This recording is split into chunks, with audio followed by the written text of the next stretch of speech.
نحمده ونصلي على رسوله الكريم أما بعد عن أبي هريرة رضي الله تعالى عنه قال قال رسول الله صلى الله عليه وآله وسلم إذا مات الإنسان انقطع عمله إلا من ثلاث إلا من صدقة جارية أو علم ينتفع به أو ولد صالح يدعو له۔ محترم سامعین و ناظرین، صحیح مسلم کی حدیث نمبر ہے 1631۔ حضرت ابو ہریرہ رضی اللہ تعالیٰ عنہ حدیث بیان کرتے ہیں، انسان دنیا سے چلا جاتا ہے، فوت ہو جاتا ہے، انقطع عملہ، اس کے عمل منقطع ہو جاتے ہیں سوائے تین چیزوں کے۔ فرمایا الا من صدقۃ جاریہ، کوئی ایسی نیکی وہ کر گیا ہے جو جاری رہنے والی ہے، اس کے مرنے کے بعد بھی اس کا سلسلہ جاری ہے۔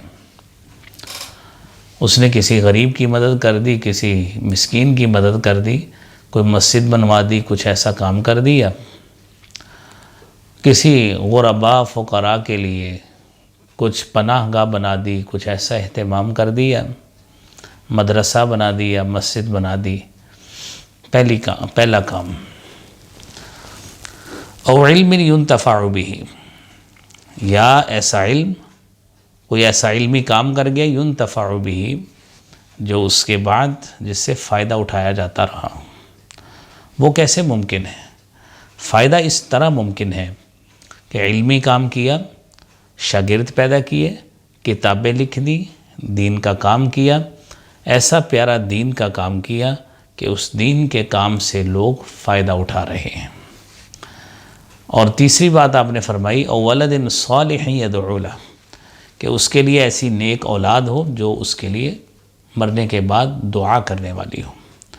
حبیب کبریا جناب محمد الرسول اللہ صلی اللہ علیہ وآلہ وسلم نے فرمایا، آپ نے فرمایا بات یہ ہے، کیفیت یہ ہوتی ہے، ان الرجل لترفع درجته فی الجنہ، ایک آدمی اس کا جنت میں درجہ بلند کیا جائے گا۔ حیران ہو کے پوچھے گا ان لی ھذا، میرے لیے یہ کیسے ممکن ہوا؟ اس کو کہا جائے گا باستغفار ولدک لک، تیری اولاد نے تیرے لیے استغفار کیا ہے، اس کے استغفار کرنے کی وجہ سے اللہ نے جنت میں تیرا درجہ بلند کر دیا ہے۔ محترم ناظرین، آپ اس حدیث سے اندازہ لگائیے کہ جہاں پہ نیک اولاد مرنے کے بعد فائدہ دیتی ہے، وہ جنت میں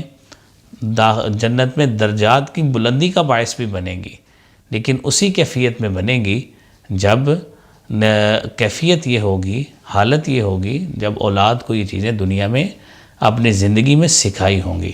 اللہ کریم ہمیں اس کی توفیق عطا فرمائے۔